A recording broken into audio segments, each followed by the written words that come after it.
أعوذ بالله من الشيطان الرجيم بسم الله الرحمن الرحيم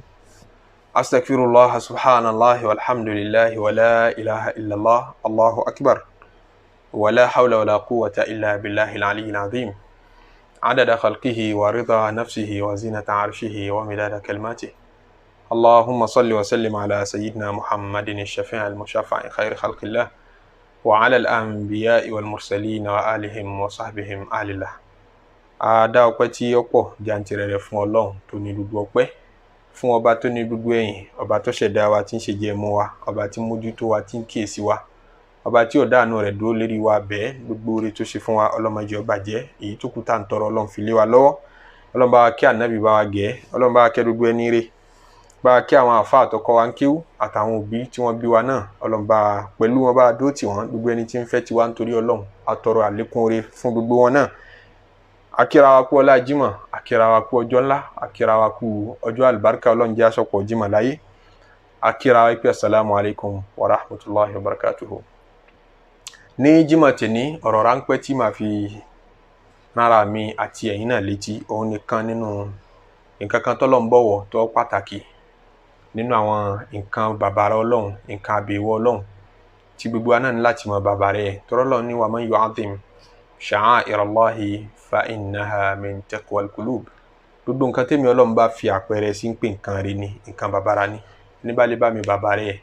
nínú púpẹ̀rù Ọlọ́run ló wà. Ó tún ní wa man yu'azzim hurumatillah, gbogbo nǹkan tí ń bá pè ní nǹkan àbẹ̀wò ẹni bá lè bá mi bàbàrà ẹ̀ tó lè máa bá mi pọ́n lé, tó lè máa bá mi gbé yìí fún gbógo fún, fa huwa khairul lahu 'inda rabbih, ọba lóore níwájú Ọlọ́run. Á já sí pé nínú ẹ̀sìn ló wà. Gbogbo ntọ́lọ́run bá bàbàrà tó bá pọ́n lé káwa náà pọ́n nǹkan òun lé. Níta fẹ́ bára wa sọ náà làwọn àfà, àwọn onímọ̀ àtàwọn tí kì í ṣàfà bẹ̀tì ìmọ̀ tí wọ́n mọ̀, ìmọ̀ tó lè ṣayé láǹfààní ni. Ọlọ́run ò kó yan wọn kéré nínú ayé, kò sì kó yan wọn kéré nínú ẹ̀sìn. Ayé ńgbà tá a bá ṣàṣeyọrí láyé, ẹ̀yin ò lè gbọ́ tán àwọn aláṣeyọrí kan pé ìlú kan bẹ tọ́nà ro, nation kan bẹ tó dìde láyé tó sì jẹ́ nation ńláńlá. Èmi ò bá àpàdé rí nínú tàn. Ẹni bá bá àpàdé kọ́ nawọ́ kó fún wa nítàn wọn pé ìlú kan báyìí ń bẹ tó dìde tí ó sì tayọ gbogbo ẹgbẹ́ rẹ̀ nínú ìlú, kìí wá ṣe mímọ̀ àti kìí ṣe òye lọ́lọ́run ló ń sábàbí. Ẹni pé aláìmọ̀kan ni wọ́n, ọ̀dẹ̀ ni gbogbo àwọn tán ń bẹ ń bẹ, olódo ni gbogbo ẹni tí ń bẹ ń bẹ, wọ́n sì wá pàṣẹ ayé, wọ́n sì pàṣẹ ẹgbẹ́ wọn, wọ́n jẹ́lu tí ń gbèlú ẹgbẹ́ wọn mì, ẹ̀ lè bá pàdé nù tàn ayé. Àwọn tẹ́ẹ̀rì tí ó mọ lídì, tí ó mọ pàṣẹ ayé, tí ó mọ wà níwájú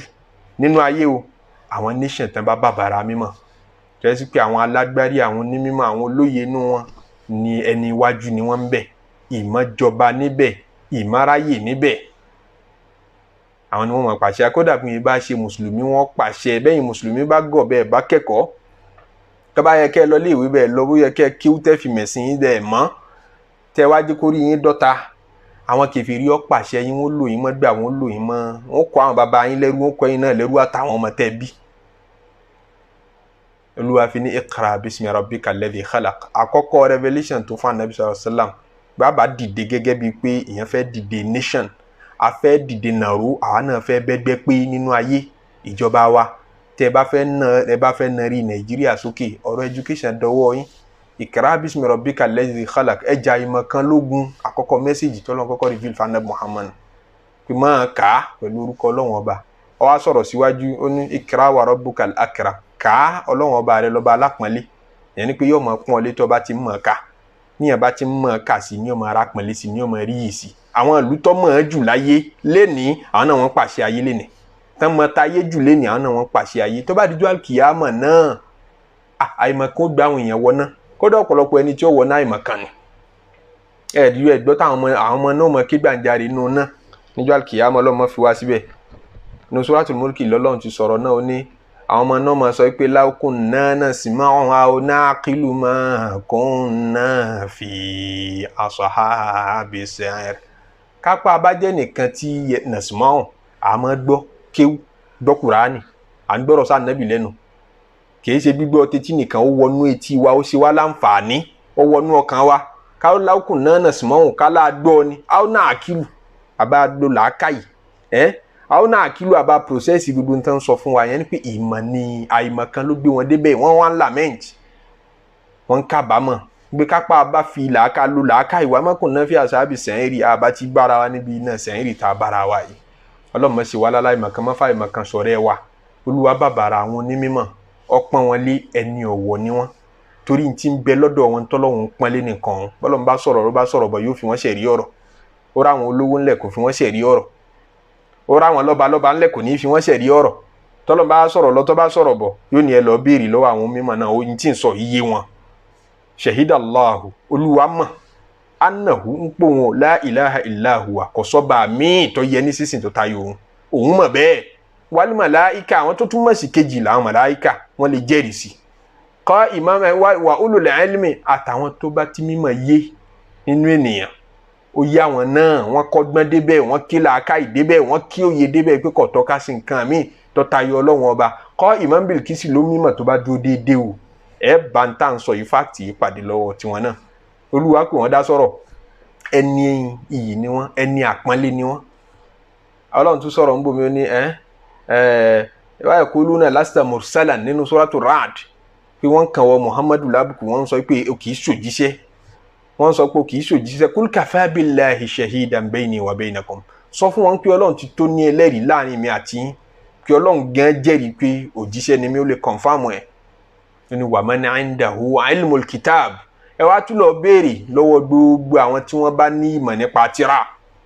àwọn tán bá kẹ́kọ̀ọ́ yanjú ẹ bi wọ́n pé sójíṣẹ́ ọlọ́run ní mi tòótọ́ ẹ sọ àwọn àpẹẹrẹ tẹ́ẹ̀rí lára mi fún wọn gbogbo ọ̀rọ̀ tẹ́ ń gbọ́ lẹ́nu mi yìí ẹ nárè tiẹ̀ fún wọn pé n ti ń wí nì kán wá sọ fún yín sópùrọ́ ni mí àbójíṣẹ́ ọlọ́run ọ̀rọ̀ àwọn mímọ̀ náà wọ́n tún pè dá sọ̀rọ̀ ńbẹ̀ ọlọ́run wá la amọ́lẹ̀ pọ̀nyẹ̀wọ̀n ó ní innama yakhsha Allaha min ibadihil ulama onímọ̀ ló lè páyọ̀ ọlọ́run ẹni tó mọ ọlọ́run bẹ̀rù onímọ̀ ni tó bá fẹ́ bẹ̀rù ọlọ́run o tó lóun ló dọ́lọ́run mọ̀ bọ́ bá mọ ọlọ́run bó lè ti fẹ́ bẹ̀rù ẹ̀ ntí ọ̀fẹ́ náà lọ́ máa fi yọ nínú ọ̀dọ́ ntó lè bí ọlọ́run náà ló tún máa ṣe láti rí yọnu rẹ̀ wò nígbà tó ọmọ aláìmọ̀kan ni ọ́ àbámọ́ ọlọ́run àlè rí ìsìn ní ìmọ̀ fi ń bẹ nínú májẹ̀mú ẹ̀sìn nínú májẹ̀mú la ilaha illallah ní ìmọ̀ wà pé mo fẹ́ jẹ́rìí pé kò sọ́lọ́run kò sọ́ba mi àfọlọ́run ìwọ tó fẹ́ jẹ́rìí pé kò sọ́ba mi àfọlọ́run ṣé kọ́kọ́ tiẹ̀ mọ̀ ọlọ́run ọ̀hún ọgbọ́dọ̀ mọ̀ ṣe sí rẹ̀ bó ló ṣe wá mọ̀ àfikún ka Kùránì tó rọ́rọ̀ rẹ̀ nu níbẹ̀ lóhun náà ni ó ṣàlàyé rẹ̀ tí ó bá ṣàlàyé ara rẹ̀ fún ọ bó ló ti pọ̀ mọ́ níbo ló ti bá a pàdé ó tilẹ̀kùn mọ́rí olóhùn ṣàzíkìrì kan ṣètánì ó mú ọ ṣeré yóò mú ọ ní ìrìn àjò àrè má bọ̀ àfikún ka Kùránì bọ́ bá ka Kùránì bí ọba yí ọ ó láwọn ọmọ tó kọ́ ti fi yé yẹn ló sọ wá dèrò lé kéwú gbogbo ẹni tẹ bá rí tọ́lọ́ bá ní kọ́kọ́ ìmọ̀ náà tó bá yanjú ẹni àpọ́nlé ni kì í ṣe ẹni àbùkù ẹni àpọ́nlé ni kì í ṣe ẹni àbùkù kì í sì ṣe ẹni àrífín olúwa ọba tó fún onímọ̀ ẹ̀ lọ́pọ́n lè ṣe bẹ́ẹ̀ lómi ìfẹ́ kọ́ tí ó mọ̀ táàkiri ọ̀ràn tán kọ́ tí ó yé ẹni ọlọ́run bá ní kókè tó bá yé ó dẹni ọ̀wọ̀ ó dẹni àpọ́nlé tọ́pìkì wa náà nù kọ́ mọ́ pọ́n onímọ̀ lé tọ́lá àlùbáríkà ń tọ́lọ́run fi sí i lára yẹn oore ọlọ́run ni kóore yẹn kó lè bá a sàn kọ́wọ́ náà kọ́ sàn káwọn ọmọ rẹ̀ onímọ̀ ẹni àpọ́nlé ni wọ́n olúwa ọba tó dá wọn pọ́n wọn lé ó sì ní innama yakhsha Allaha min ibadihil ulama ẹni tó lè róhùn bẹ̀rù tó lè róhùn páyà dáadáa o òun lẹni tó bá mọ̀ mí bọ́ bá ti mọ ọlọ́run sí ní páyà rẹ àti bẹ̀rù ọlọ́run ọba rẹ ó máa lékún sí i níjọ́ tẹ́ ẹ bá rí ẹnìkan tí bá ń dánwò àpò kí wò kọ́ bá kí ó jù bẹ́ẹ̀ lọ ìmọ̀ rẹ ti wálẹ̀ lásìkò òun yẹ kí inú rẹ àmọ̀dájú rẹ ń pọ̀ ọlọ́run ti wálẹ̀ lásìkò òun torí tó bá ga ni bí ìmọ̀ rẹ àtòyé rẹ nípa olúwa bá ti ń ga sí ní ìbẹ̀rù jẹjẹ yóò ṣe máa lágbára lára ẹ̀ sí nípa ọlọ́run ọba ẹ bá ti rí tí ó kí ẹ̀ kò sọ̀rọ̀ tí ó lè sọ kò síwà tí ó lè wù kò sí rúbàjẹ́ tí ó lè dánwò ti mọ̀ pé ọlọ́run ò yé ó lè pẹ́ nílé kí kọ́lọ́ mọ́ yé èyàn sì wá lè ṣègbà díẹ̀ nílé kí kọ́lọ́ ń tètè fi rẹ̀ yé ọlọ́mọṣà fi ìmọ̀ rẹ̀ mọ̀ wá ọlá títóbi ìwọ ọlọ́run ọba àlekè ọlá ojúwe báwọn onímọ̀ ṣe tó fún wa láti ẹnu òjíṣẹ́ rẹ̀ anabi sallallahu alayhi wa sallam wọn ni man salaka tariqan yaltamisu fihi ilman anabi gbogbo ẹnikẹ́ni tó bá mú ọ̀nà kan pé mí náà fẹ́ ní ìmọ̀ ẹ̀sìn èmi náà fẹ́ mọ Ọlọ́run tó wá mú channel kan láti máa fi study Ọlọ́run bóyá eré rédíò ni bóyá eré tẹlifíṣàn àbó tiẹ̀ wá ẹ̀rọ lu ara rẹ̀ sílé kíw àbọ̀ online ló ti ń kẹ́kọ̀ọ́ ẹ̀sìn níbì kan tó ń pè mo fẹ́ mọ kẹ́kọ̀ọ́ ẹ̀sìn bí wọn náà sàlákà àtọ̀rí kọ́nù ó mú ọ̀nà kan láàyò yaltamisu fihi ilman ọ̀fẹ́ ní ìmọ̀ kan kódà ilman ló tún wí lànà ìṣàlá ń wí ilman ìran ọmọ kan ó lè má jẹ́ kí ó nìtumọ̀ ẹ̀ kódà ó lè jẹ́ wí gbogbo ọmọ tó bá ti lè ṣayé láǹfààní lolúwa fẹ́ ká mọ̀ ẹ jẹ́ káwọn ọ̀mọ̀wé pọ̀ nílùú, ẹ jẹ́ wọ́n pọ̀ nínú ọ̀ràn yín. Education kì í ṣe ń tá a máa ń sọ pé à ń kàwé nítorí ọjọ́ ọ̀la wa káwọn ọmọ wa náà lè níṣẹ́ lọ́wọ́ rárá, nìkan kọ́. Àwọn greater purpose wà tá a ti máa fi kẹ́kọ̀ọ́ tó jù yẹn lọ. Òun rèé, Ànábì ní gbogbo ẹni tó bá lóun fẹ́ wá ìmọ̀ kan tí wọ́n ń wá sahalallahu lahu tariqan ilal janna, bóun ṣe tọ ọ̀nà kan pé ọ̀nà yìí mo fẹ́ máa fi kọ́ mímọ̀ náà lọ́lọ́run ó la ọ̀nà kan tóóró tí ó dẹ̀ rọrùn fún un láti gbà wà àlìjánnà, yóò làálẹ̀ fún bẹ́ẹ̀. Ọlọ́mọṣẹ́ àṣẹ rọrùn fún wa. Ó ní wa innal malaikata la tada'u ajnihataha li talibil ilm. Kí wá ṣọlọ́ nìkan nípa àwọn onímọ̀lé, àwọn màláíkà wọ́n rẹ̀ yẹ wọ́n lẹ̀ láti lè máa fi ṣàpọ́nlé fún ẹni tí bá ń wá mímọ̀ ridhan bima yasna, nítorí tí ń ṣe yẹn yọ wọn nú. Wọ́n nífẹ̀ẹ́ gbogbo ẹni tó bá fẹ́ mọ̀ sí, ó fẹ́ mọ̀ sí. Kọ̀mọ́jú orí yẹn lè dàgbà. Kódà nínú májẹ̀mú tá a fi mọ̀ ni lónímọ̀ ni pé wọ́n béèrè pé ṣé o kéwú lọ́dọ̀ ẹni tó kéré sí ọ rí, ká tó lè gbà ọ́ láàfáà gidi, pé ǹjẹ́ o ti kéwú lọ́dọ̀ ẹni tó tún kéré sí ọ rí. Tọ́rọ̀ gbọ́dọ̀ ké lọ́dọ̀ àgbà, kó ké lọ́dọ̀ ẹgbẹ́ rẹ, kó ké lọ́dọ̀ ẹni tó tún kéré sí ọ. Ó lè jẹ́ pé nǹkan míì àwọn tó kéré sí ọ ní ọ̀hàn sí kò ní hàn sẹ́yìn tẹ́ ti dàgbà, ọ̀dọ̀ àwọn tó kéré ló ti lọ́ọ́ gbà. Bọ́ bá ṣe láṣà jẹ́ pé mo sáfẹ́ mọ̀ sí ni wọ́n yàn pé àáfàá lélẹ́yìí, onímọ̀ gidi lélẹ́yìí tẹ́lẹ̀ kọ́ ìmọ̀ lọ́dọ̀ ẹ̀. So kò mọ́jú orí pé mo ti dàgbà, àwọn ọmọ wa ní gbogbo tán sọ yìí wúlò fún ọba wọ náà wí tó fi kú ńlọgbọdọ̀ máa jẹ́ ọmọ kéwú. Wọ́n pera rẹ ní pé bóun ní Yorùbá ti máa dá tíṣà èmi ò lè já àdàgbà jẹ́ ràúfù kí n máa wá fẹ́ mọ kéwú kan ní irú wò yìí. Kò sí ìgbà tí yóò lè ké, máa wá bímọ rẹ ó ṣe máa lékún sí i, yóò ṣe ní láàánú bá a bá ń rí báyìí mọ̀kan táìmọ̀ kan sọ wádà káàkiri àgbáyé ni o, káàkiri àgbáyé. Mo wo interview kan, àwọn tó máa lọ sí street máa ṣe interview káàkiri fáwọn èèyàn lórí òpópónà káàkiri ní Egypt. Àwọn Lárúbáwá ni wọ́n wá ń béèrè lọ́wọ́ àwọn ọmọ Lárúbáwá náà làwọn ọmọ tán bí o, ń pé ta ló mọ̀ tán pè ní Imam Bukhari, ta ló mọ̀ tán pè ní Bukhari. Ó ní Bukhari, Imam Bukhari, òun mọ̀ náà. Ó máa ń ṣe program kan lórí rédíò every week. Ọmọ Lárúbá òun máa ń ṣe program kan lórí rédíò every week. Torí Egypt bí ọba mọ̀ nǹkan kò ní sọ fún yín pé wọ́n mọ̀ o, yóò mọ̀ lu agbárí fún yín bí ọmọ Èkó ni láwùjọ Lárúbáwá. Bọ́mọ Èkó ṣe mọ̀ ẹ́ jẹ́ láwùjọ ọmọ Yorùbá o, náà ní Egyptian ṣe mọ̀ ẹ́ jẹ́ láwùjọ dúdú Lárúbá. Òun máa ń ṣe program kan lórí rédíò. Wọ́n tún pàdé ẹnìkan náà, wọ́n bí pé ṣé ọmọ mọ́ Bukhari. Ó ní àwọn mọ̀ òun ni ó kọ Kùránì àbí òun ló kọ Kùránì. Ọlọ́run sọ wa ń bẹ̀ kí la fẹ́ lò ní fi ẹwu báyìí mọ̀kan ṣe gbalẹ̀ tó. Àwọn obìnrin wa èmi ò ti parí yóò bímọ yẹn ti ẹ̀ka lẹ̀ gan nílẹ̀ Yorùbá. Yóò bímọ ẹ̀jẹ̀ bímọ ti gbẹ lára ẹ̀, ó yẹ kó ti mára láti jọ́ kẹta tó bímọ tán bí bọ́dì tiẹ̀ ṣe rí. Jọ́ kẹta ààrẹ ti dá, jọ́ kẹrin ààrẹ ti dá sáká. Yóò wá lọ ìwẹ̀, yóò wá sọ pé òun ò tí ì mára, yóò máa ka 40 days, yóò máa ka 60 kó tó lè bẹ̀rẹ̀ sí ní kírun. Ẹ wo iye irun tó gbé jẹ, ta ni ó bá ṣàkáǹtì gbogbo ohun yẹn wájú Ọlọ́run? Ẹ wo iye àwẹ̀ tán ń jẹ àwọn obìnrin wa. Ẹ wá wo iye kí menstruation parí láàárọ̀ kó máa lọ wẹ̀ ní alẹ́, kó máa wẹ̀ níjọ́ kejì, kó gbé gbogbo orun bẹ̀yẹn kó gbé mi. Àfi ká jẹ́ kí ìmọ̀ fọ́n ká jẹ́ ká ìmọ̀ kan kúrò nílẹ̀ lálẹ́ fi rẹ́ sínsìn. Àwùjọ tá ìmọ̀ kan bá wà àádọ́tọ̀ Ọlọ́run níbẹ̀. Kódà kìí ṣe pé ń pa tìdájú ẹ̀sìn nìkan, gbogbo ohun tíjọ tó jọmọ́ ìmọ̀ Ọlọ́run lọ́kàn. Ṣètánì àtà ìmọ̀ kan wọ́n jọ máa ń rìn ní kúfúrù, àìmọ̀ Ọlọ́run àti ń tán pè ní àìmọ̀ kan. Gbogbo ibi tá ìmọ̀ kan bá ti sọ̀kalẹ̀ sí kúfúrù náà sọ̀kalẹ̀ sáwùjọ. Ẹ máa rí ṣáwázà ńbẹ, ẹ máa rí sẹ́hìrù ńbẹ, oògùn ṣíṣe tojúbọlé ológun káàkiri. Ẹ rí i pé gbogbo ìlú tí wọ́n ti dàgbà lọ́pọlọ, kódà láìmọ̀ Ọlọ́run ni wọ́n ti dàgbà lọ́pọlọ, gbogbo kinní wọ̀nyẹn ti dínkù, àwọn náà ti ṣe é rí. Yorùbá nìkan kọ́ ló lóògùn láyé, àwọn tàbí Amẹ́ríkà kìíní kan China wọ́n ní ìjù wá lórí, gbogbo wọn náà ti dára bẹ́ẹ̀ rí. Bọ́pọlọ wọn ṣe ń dàgbà bá ṣe ń kẹ́kọ̀ọ́ sí ni gbogbo kinní wọ̀nyẹn ń jábọ́ lára wọn sí. Àwùjọ tí gbogbo nǹkan bẹ́ẹ̀ àṣàṣì káranjú máa yàn kọ́ gbẹ́kú gbogbo rádaràda yẹn, àwùjọ tó pọ̀ sí jù àwùjọ àwọn olódo náà ní nínú ayé. Nítorí pé ibi tó do bá ti wà kúfúrú náà máa wà ńbẹ̀. Àfi ká gbé o bá bá ṣe ń rí bí paná òdo, bá bá ṣe ń rí bí paná ìmọ̀ kan, tá ń bàbàrà àwọn onímọ̀, tá ń create incentive fún knowledge.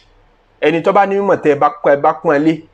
ẹ fi sọ fáwọn tí ń bọ̀ lẹ́yìn náà ní pé tẹ́yìn náà bá mójútó mímọ̀ yìí o bẹ́ẹ̀ ṣe dẹni àpọ́nlé ní láwùjọ. Tẹ́ bá yẹ̀ yìí o ní mímọ̀, ẹ̀yin ìjọba tẹ́ fún wọn sálárì, gbogbo àwọn tán tí ẹ tán jẹ́ tíṣà tẹ́ ń fìyà jẹ wọ́n, ẹ̀ ń sọ fún gbogbo ọmọ tí ń bẹ lẹ́yìn ní pé ìmọ̀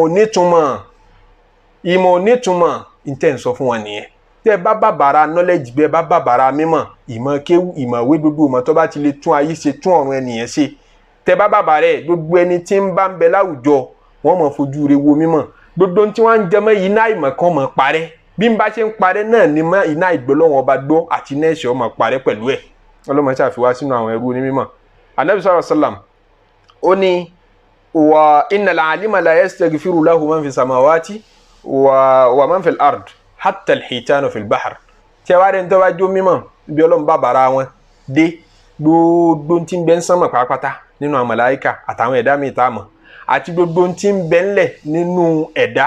ènìyàn àtàwọn ẹ̀dá míì tá a mọ̀, ní Ọlọ́run ó ní kí wọ́n máa tọrọ àforíjì fún ní mímọ̀ hatta al-hitanu fil bahr, tó fi máwọn ẹja tí ń bẹ nú odò. wọ́n ń tọrọ ẹwòye bílíọ̀nsì ẹja tí ń bẹ nú odò. tán bá tilẹ̀ bá mọ́ tílé ó bá ṣú, wọ́n tọrọ àforíjì fún gbogbo ní mímọ̀ tí ń bẹ lérílẹ̀, kí Ọlọ́run má ṣe àforíjì àfa lágbájá, ọ̀mọ̀wé lágbájá tí ń tún ayé ṣe, Ọlọ́run má ṣe àbá wa forí ẹ̀ṣẹ̀ rẹ̀ jìn. kí ló tún fẹ́ tó yẹn? kódà bá àfa bá níbi ó kù sí, ìrìn àwọn ẹ̀dọ́ Ọlọ́run tọrọ àforíjì fún. ẹ wo bàbàrà, ẹ wo àpọ́nlé t'Olúwa ṣe fún gbogbo àwọn tí wọ́n bá jókòó ti mímọ̀. wà fadlul alimi, ọlá tí ń bẹ fún ẹni tó bá jó mímọ̀, alal abidi, tó fi tayọ ẹni tó lóun sin lọ́hùn ké ìmọ̀ òsànfàní ọjàre, àní ẹjẹ́ abẹ́rù Ọlọ́run ká súnmọ́ lọ́hùn, tọ́wọ́ apá mímọ̀ tí ń sin lọ́hùn. ọlá tó ní mímọ̀ ní tó fi jùlọ lọ́dọ̀ Ọlọ́run ka fadlil qamari ala sairil kawakibi, ó dà bí òṣùpá ni, ọlá tó ṣùpá ní láwùjọ gbogbo àwọn ìràwọ̀. bó ṣùpá ṣe gba yìí tó bá di lálẹ́ tí ó yọ, tí ó dàbí ìgbà pé òun nìkan ni tá à ní ráwọn ìràwọ̀ míì táwọn ó kéré lẹ́gbẹ̀ẹ́ rẹ̀, bẹ́ẹ̀ náà ló ní mímọ̀ sí tóbi lọ́dọ̀ Ọlọ́run ọba ju gbogbo àwọn tán láwọn ń jọ́sìn fọ́lọ́run. àmọ́ Ọlọ́run àwọn òkè tó nǹkan dé àmọ́ Ọlọ́run ẹnu wọn tá a kí lálùbáríkà ẹ máa wá downgrade àwọn mímọ̀. ọlọ́ọ̀lù kan ọlọ́ọ̀kíw wá, ọlọ́ọ̀ sí Mauritania, ọlọ́ọ̀kíw, yálà ìyá ọrùn àtòtútù ń bẹ ní ọ̀hún, ọlọ́ọ̀mú ọgbẹ́ mára torí pé òun ṣàfẹ́ dó mímọ̀. ọlọ́ọ̀ Maghrib, ọlọ́ọ̀ sí mbola tún lọ Kuwait, ọlọ́ọ̀ sí Cairo, ọlọ́ọ̀ Saudi, ọlọ́ọ̀ Qatar, ọlọ́ọ̀ gbogbo ibi tá a ti ń lọ tá a ti ń ké mímọ̀ wa, ọwọ́ adé ìmọ̀ náà wá pọ̀. ǹjẹ́ kẹ́ fi ṣe mọ́mú àdúgbò kó mọ́ tún ti yín ṣe kó mọ́ tàn mọ́lẹ̀ sádùúgbò? ǹjẹ́ kẹ́ fi jẹ mọ́mú ìlú kó mọ́ tún ti yín ṣe kó mọ́ tàn mọ́lẹ̀ sínú ìlú? ẹ wá dìde ọ̀tẹ̀ aláìmọ̀kan hardcore aláìmọ̀kan kan lọ gbé dìde, ẹ lóhun ló tọ́ sí òun lẹ fẹ́ ń bẹ̀, tọrọ mọ́ wá ká dá, ó sì mọ́ bá ti pìtàn, ó sì mọ́ bá ti dálejò lóhùn, kò jù bẹ́ẹ̀ lọ. òun lẹ wá lọ gbé dìde, ẹ downgrade knowledge. ẹ̀yin náà sì lọ́mọ ń léwé, ẹ lọ́mọ ń lé kí ó tẹ̀ ń sọ fún wọn pé ẹ múra sí o, ìmọ̀ ní sọ ní dẹni gíga. àwọn ti rí i pé ìmọ̀ kọ́ ni ó sọ àwọn dẹni gíga, aláìmọ̀kan lẹ̀ ń celebrate yìí, àwọn aláìmọ̀kan lẹ̀ ń bàbàrà láwùjọ, àwọn aláìmọ̀kan lẹ̀ ń pọ́nlé láwùjọ. ẹjàmbá mímọ̀, ẹ̀dálẹ̀ mímọ̀. kódà bẹ́ẹ̀ bá àwọn tó bá kọ́ mímọ̀ nínú yín bá ń kọ́ táwọn náà ń participate pẹ̀lú yín, ìmọ̀ yín ò ní lálùbáríkà lára wọn. Olúwa ní wa man yu'azzim sha'a'ira Allah, gbogbo ẹni tí ń bá ń bàbàrà ntọ́lọ́ ń bá bàbàrà, fa innaha min taqwal qulub, ẹ bàbàrà mímọ̀. tẹ́ ẹ bá fẹ́ jẹ́ kí Nàìjíríà lọ síwájú, bẹ́ẹ̀ bá fẹ́ kí Islam wà nílẹ̀ Yorùbá àti ní gbogbo ilẹ̀ Nàìjíríà kó tún ní quality tó dáa jù yìí tá a wà lérí rẹ̀ yìí lọ, àfi ká bàbàrà àwọn tó bá já àfọ òtítọ́, àfi ká pọ́n ìmọ̀lé lára wọn. Ànábì ní wa innal ulama warathatul anbiya, àwọn onímọ̀ náà jogún àwọn ànábì Ọlọ́run, kì í ṣe àwọn tẹ̀sùbá o kì í ṣe mo lè gba àwẹ̀ mo lè tí mo lè sa nǹkan so onímọ̀ tó bá ní mímọ̀ kan bá rí ka rẹ̀ o ti kó pé. àmọ́ tó bá ní mímọ̀ ẹ̀yìn lẹ́yìn lọ wà. àwọn onímọ̀ tí wọ́n ń sùn mọ́júmọ́ tí wọ́n kì í jí lóru, àmẹ́sìn yí ẹ̀sìn rí ọ̀dàrú, ọmọ àlùwàlá ṣe yanjú, ọmọ dájú ẹ̀sìn rẹ̀ yanjú, yín sì tún ṣayé láǹfààní, ó bẹ̀rù Ọlọ́run pẹ̀lú ẹ̀. bó ti wà yẹn warasatul anbiya, àwọn tó jogún àwọn ànábì Ọlọ́run. innal anbiya lam yuwarrithu dinaran wala dirhaman, torí àwọn ànábì Ọlọ́run gbà wọ́n fàyè lẹ̀ kì í ṣòwò wọn fi lẹ̀. innama warrathul ilma, ìmọ̀ ni wọ́n fi lẹ̀ pé ẹ wá jogún ẹ wá pín mara yín lọ́wọ́. faman akhadahu, ànábì lẹ́nu bá rí tiẹ̀ mú bẹ́ẹ̀, akhadha bi hadhin wafirin, nítorí dìmú nínú ayé kì í ṣe nǹkan kékeré o. ànábì sallallahu alayhi wa sallam nínú hadithi tí ó lálàáfíà tí Imam Bukhari gbà wá, wọ́n ní nígbà wọ́n jagun Badr, nígbà wọ́n jagun Uhud, àwọn tó kú sójú ogun náà níjọ́ náà tànàbí wọn máa kó wọn sínú sàárè, wọ́n ń gbẹ́ sàárè ó tóbi, wọ́n lè kó yàn méjì síbẹ̀ mẹ́ta, wọ́n kó wọn jẹ̀mọ́ sínú sàárè papọ̀. wọ́n bá máa kó wọn síbi, ànábì wọn máa béèrè pé ayyuhuma aktharu qur'anan àbí akhadha lil qur'an, ta ni ọmọ kéwú jù nù wọn, ta ni qur'ani, ta lọ́mọ qur'ani jù nù àwọn òkú mẹ́tẹ̀ẹ̀ta yìí, àwọn òkú méjèèjì yìí. ẹni náà bá tọ́ka sí pé eléyìí lọ́mọ kéwú jù òun là Ànábì ní ẹ kọ́kọ́ gbóhùn síbẹ̀ náà wọ́n ń pọ́n ààyè wọn lé wọ́n tún ń pọ́n òkú onímọ̀ lé sallallahu alayhi wa sallam. Islam ò kó wọn kọyán onímọ̀ kiri inú ẹ̀sìn wa dọ́ọ̀bá rú mímọ̀ kódà ọba jọmọ bíbí inú rẹ̀ pọ́n lé torí kanzu ìkan nínú àwọn pẹpẹ ọ̀rọ̀ Ọlọ́run ló sápamọ́ sí ilá wọn. Bọ́ bá jẹ́ ìyàwó rẹ̀ pọ́n lé, bọ́ bá jọkọ rẹ̀ pọ́n lé, bọ́ bá jẹ́ gbọ́n rẹ̀ pọ́n lé, kódà bọ́ bá jẹ́ bàbá rẹ̀ tún kàn kún àpọ́nlé òbí tọ́mọ ṣe fún tẹ́lẹ̀ àpọ́nlé onímọ̀ tún sì kún bọ́ bá jọmọ bíbí inú rẹ̀ bẹ́ẹ̀ bọ́ bá jọ rẹ̀ bẹ́ẹ̀ mọ́ nítorí ẹjọ́ ṣe kékeré dàgbà bọ́ bá sì jára àdúgbò rẹ̀ tí ọ̀rọ̀ kan bẹ láàrin mọ́ ti torí ọ̀rọ̀ tí ń bẹ máa pọ́n kéwù yẹn lé mọ́ lára torí wa man yu'azzim hurumatillah gbogbo ntọ́lọ́ ń bá pọ́n lé tí wọn náà bá lè pọ́n lé fahuwa khairul lahu 'inda rabbihi ọba lórí pàdé wájú Ọlọ́run iṣẹ́ ládàá ni pé mo pọ́n àfa kan lélẹ̀ ní wọn kọ́ kalẹ̀ fún ọ níṣẹ́ ládàá wájú Ọlọ́run Ọlọ́run mọ́sá ṣe ní rọrùn fún wa. Ànábì ní inna min ijlalillah nínú pé yẹn bá bàrọ̀ Ọlọ́run lọ́wọ́ ìjìlá ikrama dhi shaybatil muslimi kí n rí mùsùlùmí tó bá dàgbà tó léwu kó pọ́n lé ń pé ha àwọn àgbàlagbà ẹ̀sìn ní wa hamilil Qur'an kó wá pọ́n ni tó bá mọ Qur'ani kó pọ́n lé ghayril ghali fihi tí kì í ṣaláṣe ju àfa àti ń ba yé jẹ́ tí ń bá gbogbo obìnrin àdúgbò sùn wàlálì jáfi anhu kí ẹ ṣàfà tó mẹ́sìn lé kókókó lálákọ̀ọ́kọ́ alghali fihi ẹni tó mọ́ gbogbo ẹ̀ lé kókókó tó gbẹ́ wọn gbogbo yín sínú náà pẹ́ ṣàǹfààní wúlò èmi nìkan mo wúlò wàlálì jáfi anhu abẹ́ni tó ké tán tí ọ̀sá pẹ̀rẹ̀ kí wúlá rẹ̀ jẹ́ gbèsè ládùúgbò kò ní san ń lu àwọn èèyàn jìbìtì káàkiri ó sì pẹ̀rẹ̀ láàfà ká pọ́n wọn lé nínú pàǹpọ́n lọ́n lé lówà Nábì ló sọ bẹ́ẹ̀ sallallahu alaihi wasallam wa ikrama dhi sultanil muqsiti káwá pọ́n àwọn lọ́balọ́ba lé lọ́balọ́ba tí ń bá ń tòlú tí ó dà lúrú ọbalọ́ba tí ń bá ń ṣe déédéé tí ò ṣe jàǹbá ká pọ́n wọn lé nínú pàǹpọ́n Ọlọ́run ọba lé lówà ọlọ́mọṣáájú rọrùn fún wa ẹ má gbàgbé pé ní Jímọ̀ ẹ jẹ́ àṣà sàlátù kọ́pọ̀ jantirẹrẹ fún Nábì sallallahu alaihi wasallam kí àwa tí àsìkò Jímọ̀ bá ti tó ń lu ti àwàkátì ti lọ Jímọ̀ kí a ka suratul Kahf Ọlọ́run jẹ́ àṣọpọ̀ rẹ̀ láyé subhana rabbika rabbil izzati amma yasifun wa salamun alal mursalin والحمد لله رب العالمين.